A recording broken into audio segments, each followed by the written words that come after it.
Bonjour à tous, je m'appelle Aurélie. Mon travail consiste à vous accompagner dans l'évolution de votre carrière.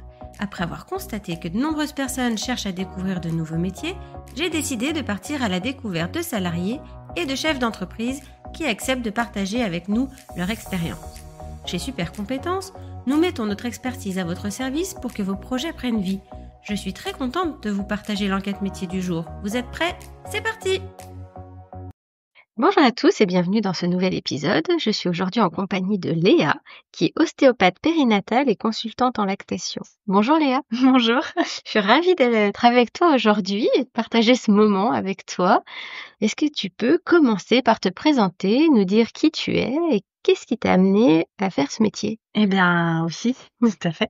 Donc, je suis Léa, je suis ostéopathe et depuis très récemment, du coup, diplômée consultante en lactation et BCLC.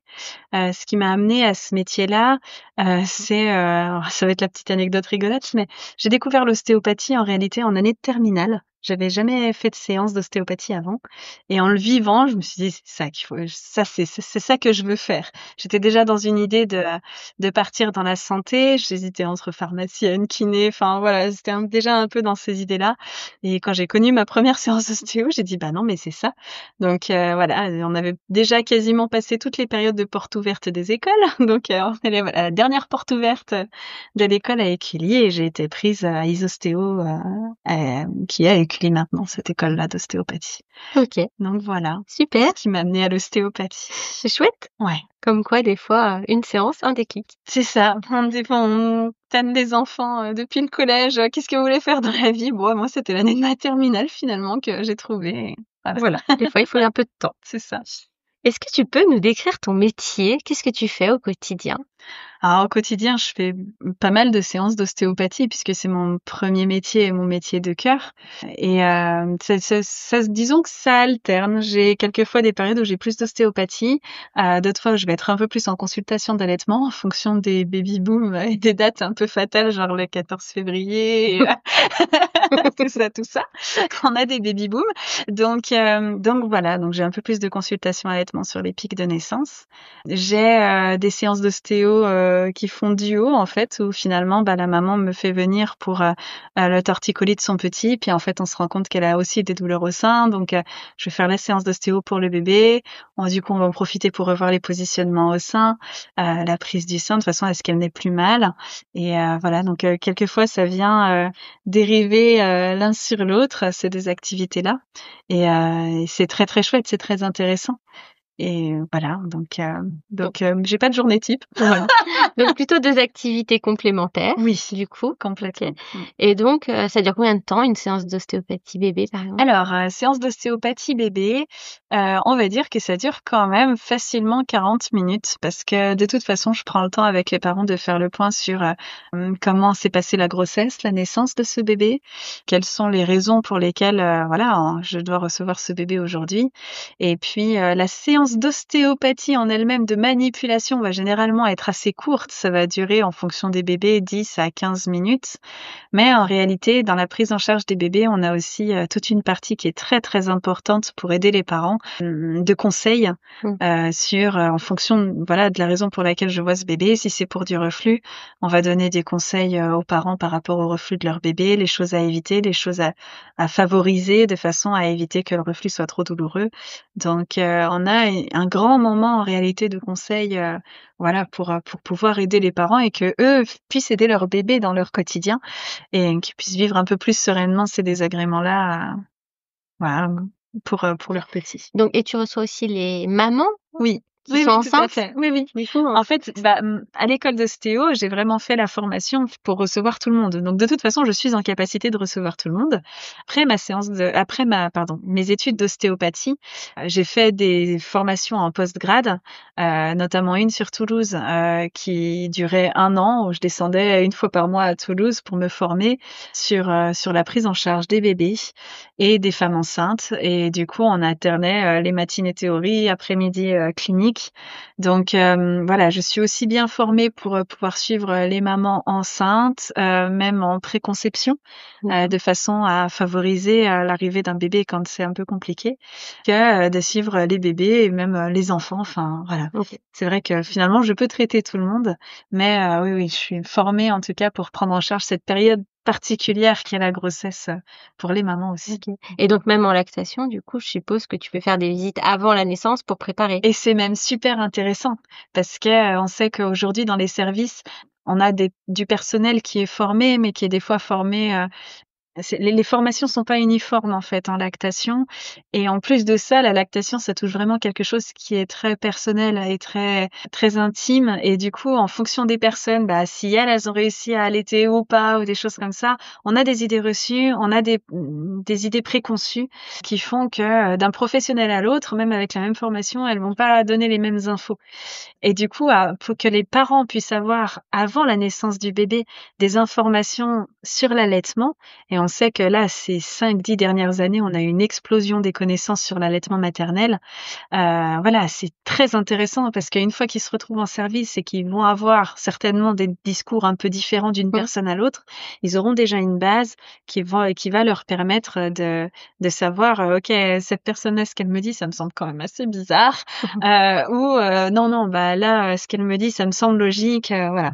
Et ça leur permet de suivre un petit peu plus les choses qui leur semblent logiques. Au moins, ils ont déjà une idée avant d'y aller, et ça leur permet de ne pas être perdus. Parce que j'ai beaucoup de retours de mamans, de parents même que je vois en postnatal avec leur bébé et qui me disent mais j'ai rien compris à la maternité parce que le premier jour on me disait ça, le lendemain on me disait ça.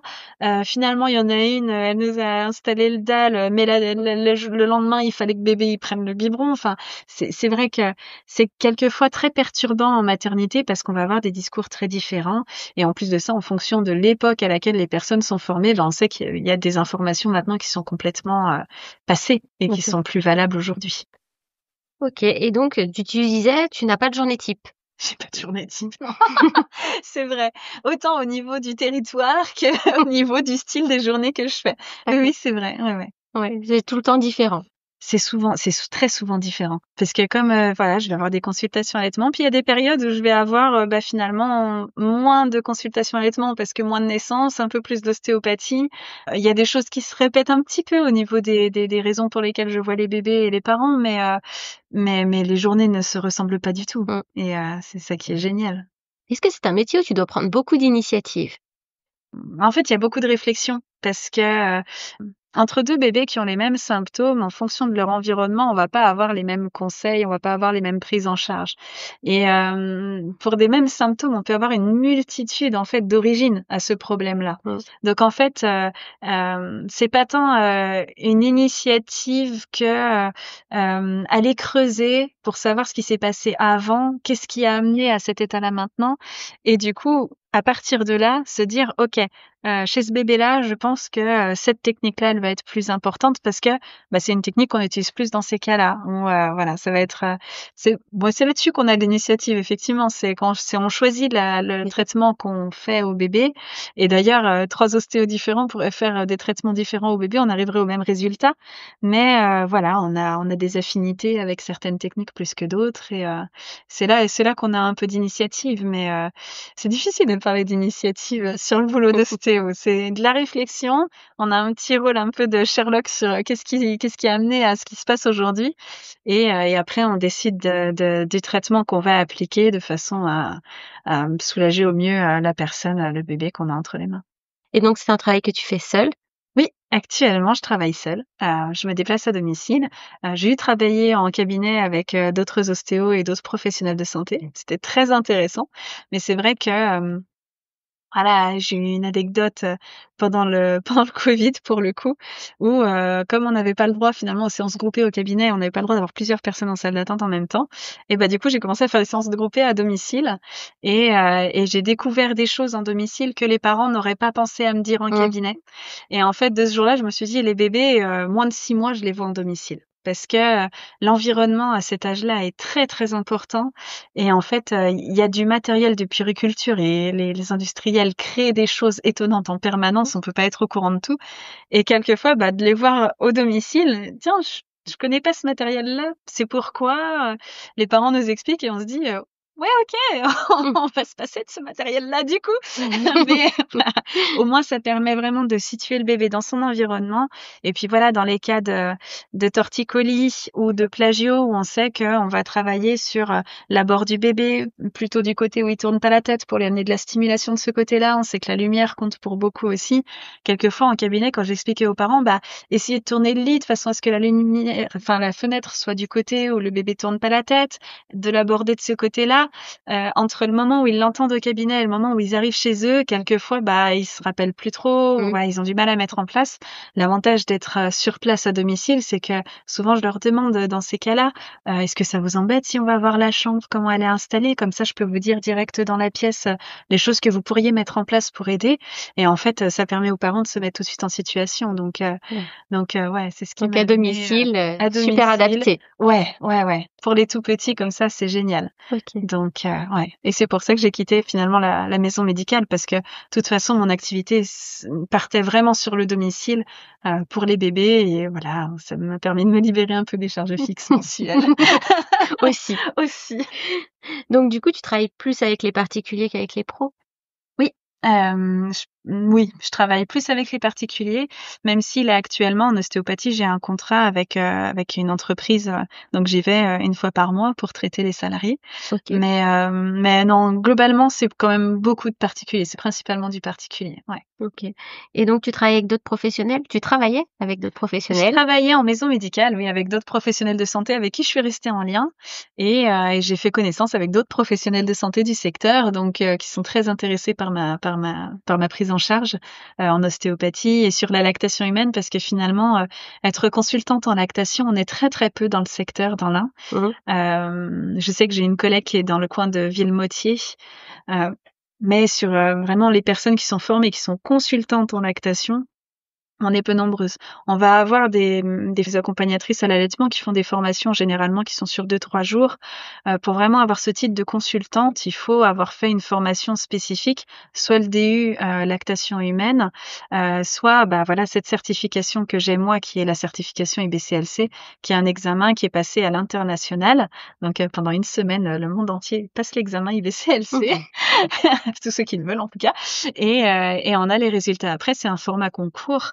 Et voilà, là cette année par exemple, on avait 175 questions de QCM et sur les 175, il fallait en avoir 75% de juste pour être certifié IBCLC. D'accord. Donc c'est un concours qui est assez dur et pour garder la certification IBCLC, on est réévalué tous les 5 ans. Donc ça garantit aussi aux parents que la personne qui a ce concours-là et cette certification-là, en fait, est vraiment au fait des dernières études, des dernières avancées sur l'allaitement maternel et que voilà, c'est pas un examen qui sont passés à un moment donné où finalement bah il y a pas de contrôle continu d'attendu.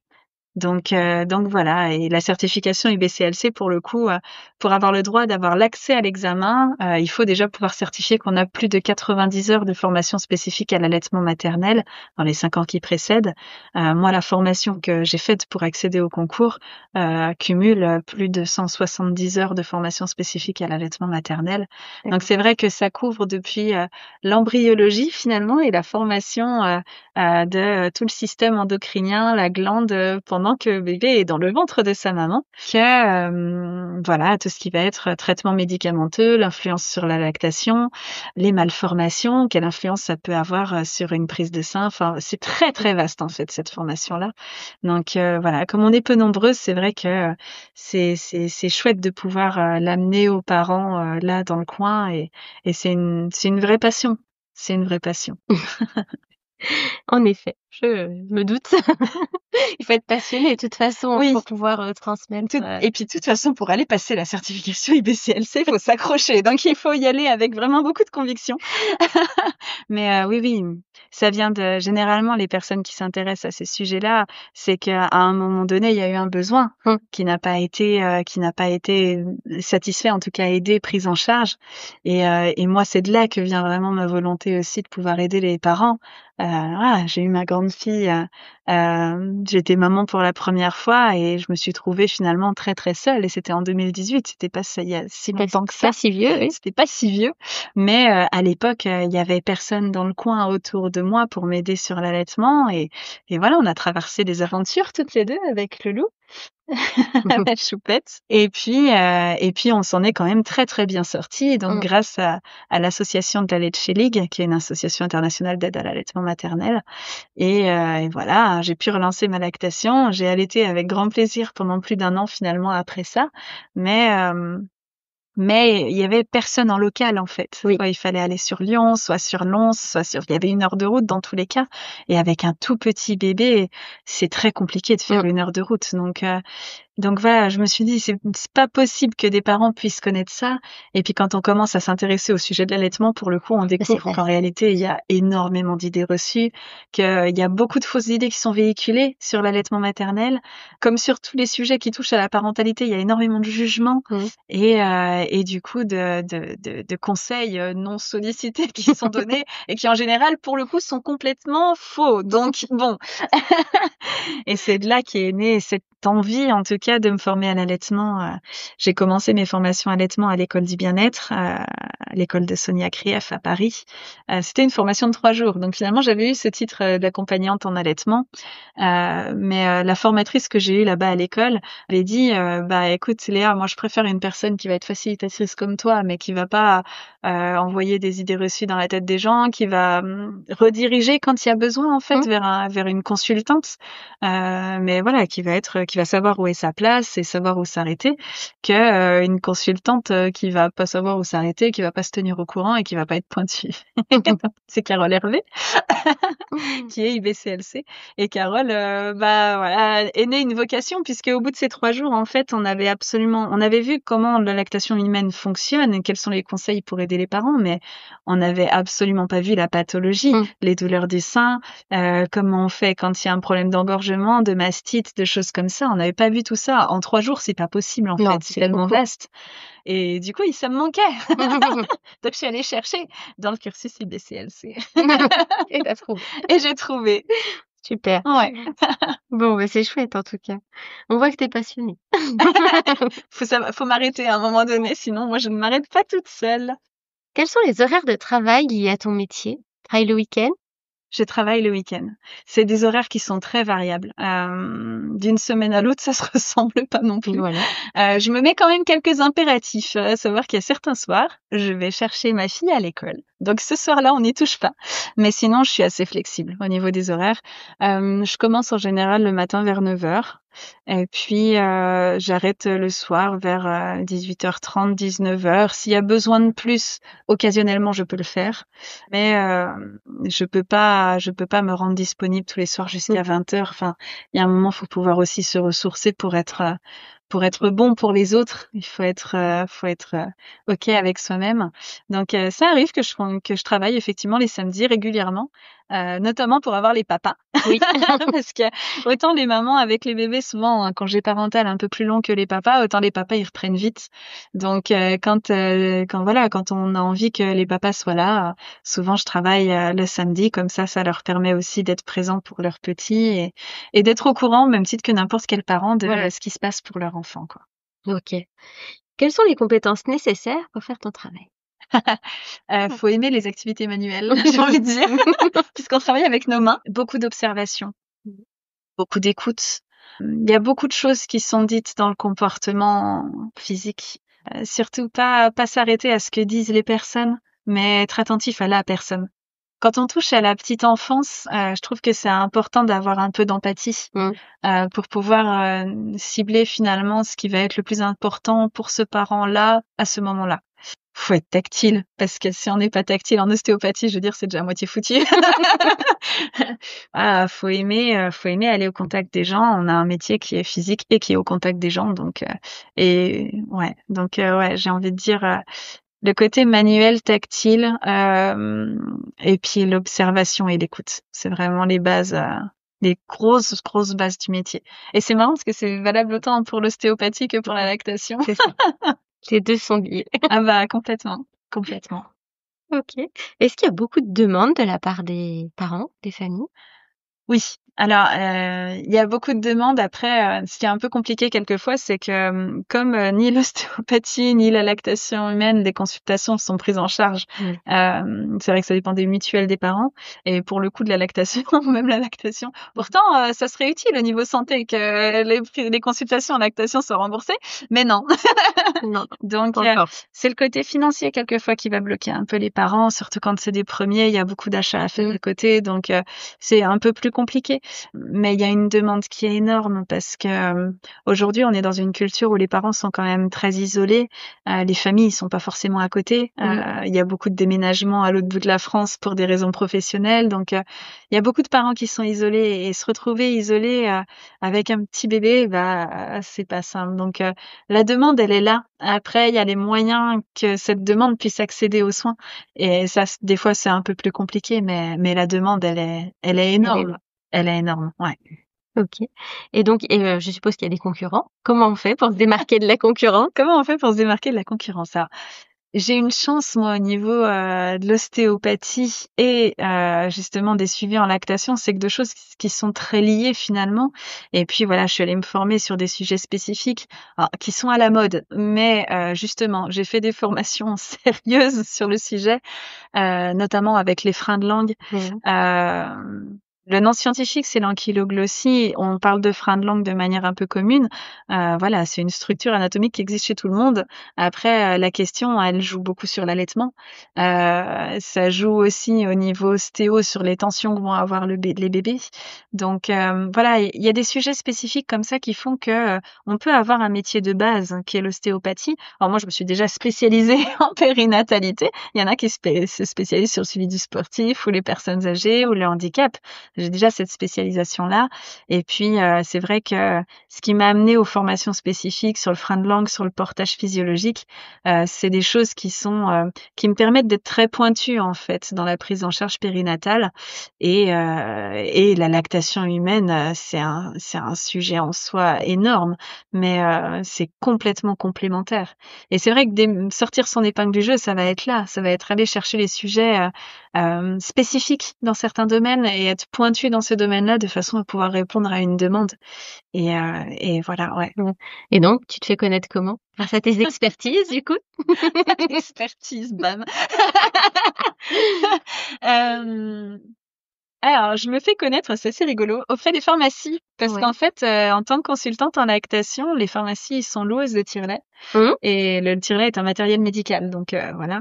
Et du coup, d'aller informer les pharmacies que j'existe en tant que consultante en lactation, en fait, ça permet aux pharmaciens aussi, éventuellement, quand ils louent un tire-lait, de pouvoir dire si vous avez besoin de conseils pour l'installation ou des choses comme ça, bah, on a une personne qui est formée, qui peut vous accompagner sur l'installation des tire-laits. OK. Donc, il y a ça.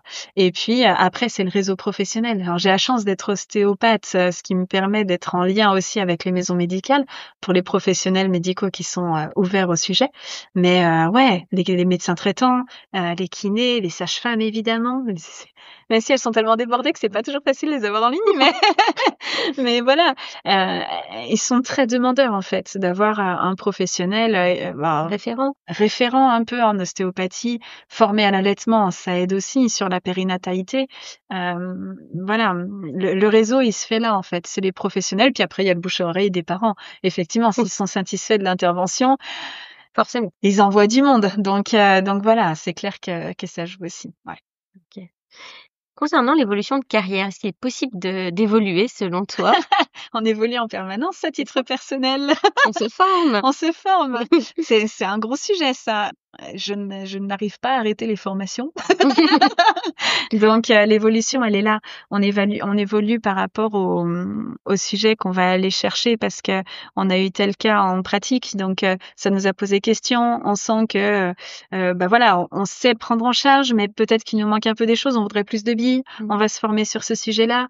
Et en fait, de formation en formation. Alors dans la périnatalité, finalement, il y a des choses qui se recoupent beaucoup dans les formations qu'on fait. Donc c'est quand on fait une formation sur un sujet spécifique, en fait, on réapprend pas tout. On vient compléter quelque chose qui est déjà acquis. Et l'évolution, elle est là. L'évolution de carrière sur l'ostéopathie. Alors, l'ostéopathie existe principalement en libéral.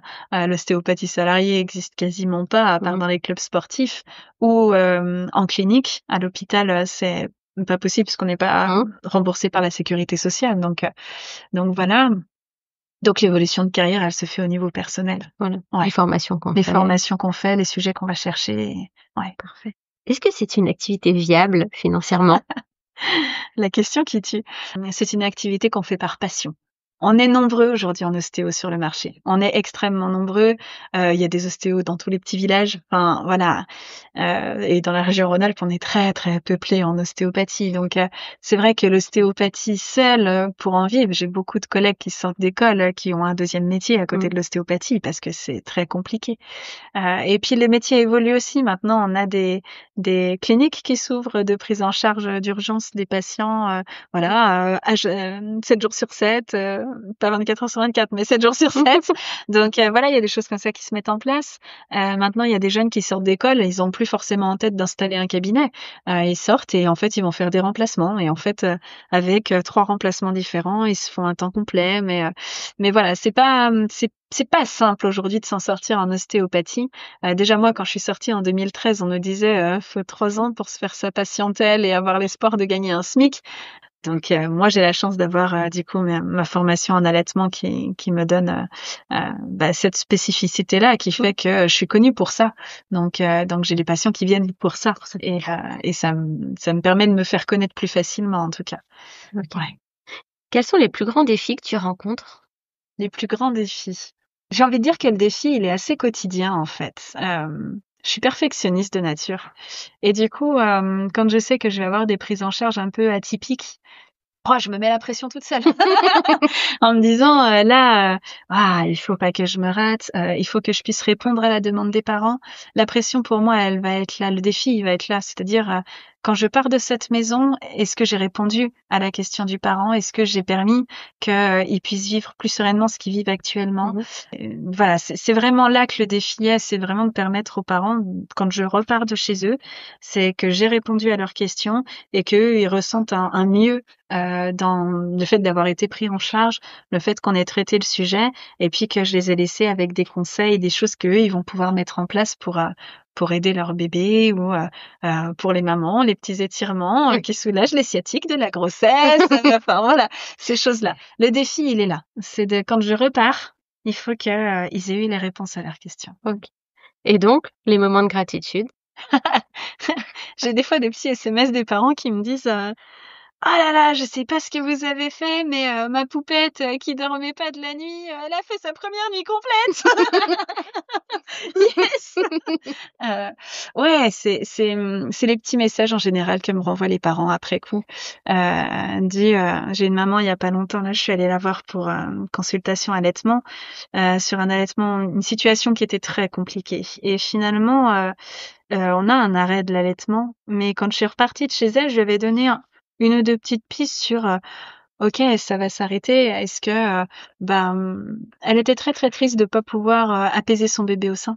Et je lui ai dit écoutez, même s'il n'y a pas de lait ou très peu, qu'est-ce qui vous empêche sur un moment finalement de donner le sein à votre bébé pour le calmer?